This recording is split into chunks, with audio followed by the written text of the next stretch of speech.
Silence, my old friend, I've come to talk with you again, because a vision softly creeping left its seeds while I was sleeping, and the vision that was planted in my brain still remains within the sound of silence.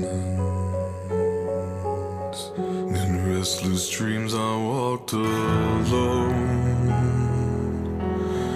narrow streets of cobblestone,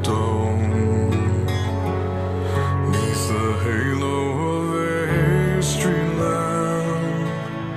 I turned my collar to the cold and damp, when my eyes were stabbed by the flash of a neon light that split the night and touched the sound of silence. And in the naked light I saw 10,000 people, maybe more,